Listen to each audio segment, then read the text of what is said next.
Well, they are the health professionals you rely on when you're at your most vulnerable, trusting them to deliver your little ones into the world safely. They're your psychologists, your mums, your aunties, and today we are celebrating International Midwives Day. And joining us to help give these amazing humans all the credit they deserve is veteran midwife Liz Wilkes. Welcome to the show, Liz. And first of all, thank you so much for joining us. Thank you for keeping us safe. Thank you for loving us. Can you tell us exactly what a midwife is responsible for? Look, there are 300,000 births in Australia every year, and there's a midwife present at pretty much every single one of those. So our role and the opportunities for midwives have increased quite considerably in the last couple of decades, and since 2010 we've had a bit of a change in government policy which has enabled us to complete additional training in prescribing and to obtain a Medicare provider number. So this means that not only are we able to provide care for women through their pregnancies, we're also able to admit them for their birth care and look after them the whole way through that birthing process, similarly to the way a doctor or an obstetrician would admit. So it opens up the choices and gives women lots of additional care.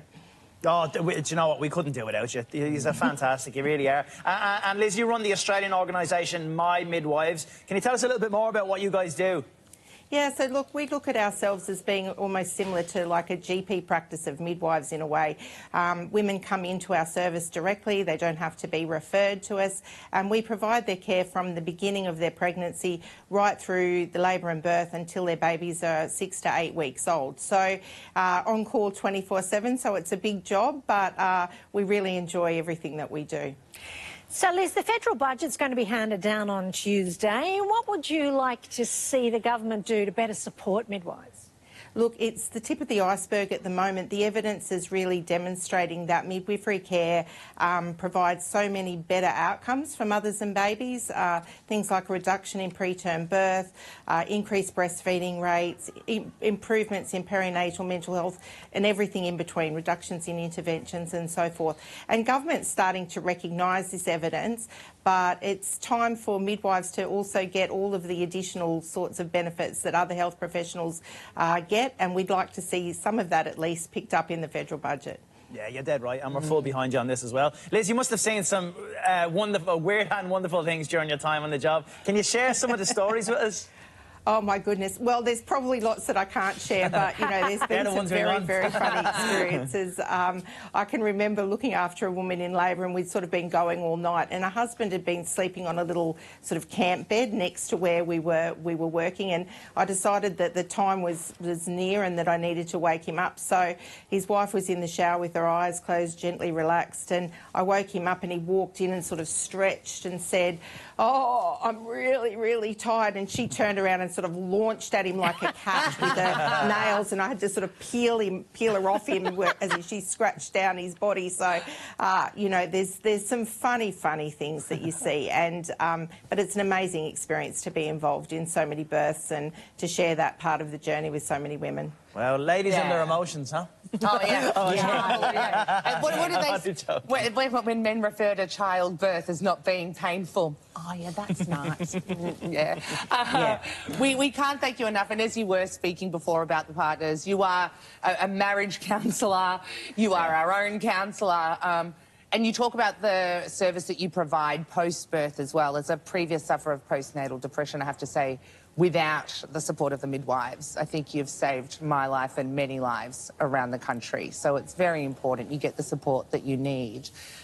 Also, the partners are involved with that. What advice would you give partners for not only in the birthing suite but post-birth? Look, I think it's a really, really important thing. The role that men play and other partners play in birth is you know, incredible, because they really need to work at keeping women calm, so keeping their own adrenaline levels as low as possible. I know that that's really difficult, but having a known care provider, so a known midwife, can support the partner as well through that journey, and if they can keep their levels of adrenaline low, they usually can really support women to you know, just to get on with the job. But afterwards, it's about listening, about making sure that they're actually following what their partner needs, and, you know, just doing all the little things, picking up at home, making sure that they're getting enough sleep, taking baby to get a rest, just really simple, basic sort of steps in that post-birth period.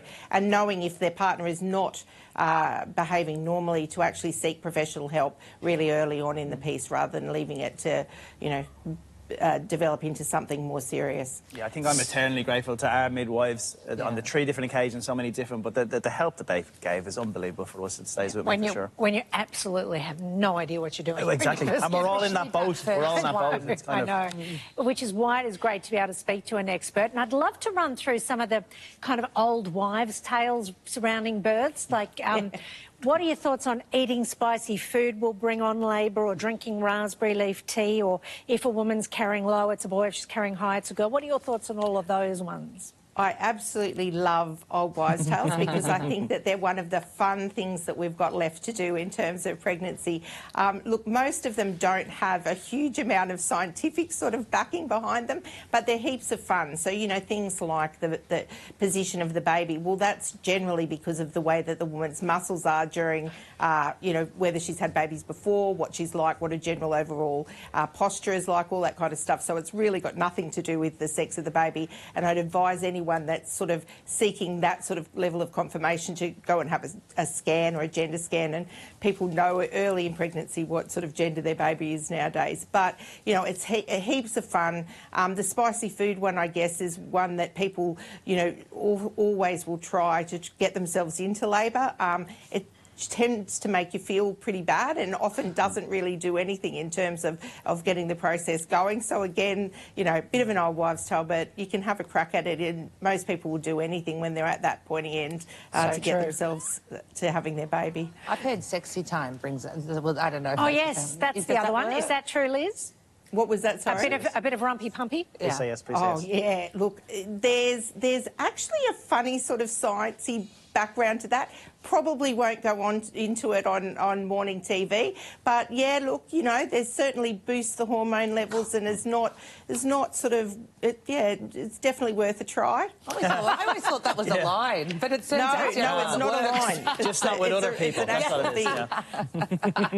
Yeah. Liz, you've been fantastic. It's been so lovely to chat to you today. If you're someone you know needs the wonderful support of a professional during stages of pregnancy, head to mymidwives.com.au. Thanks so much for joining us, Liz. No worries. Thank you. Take care.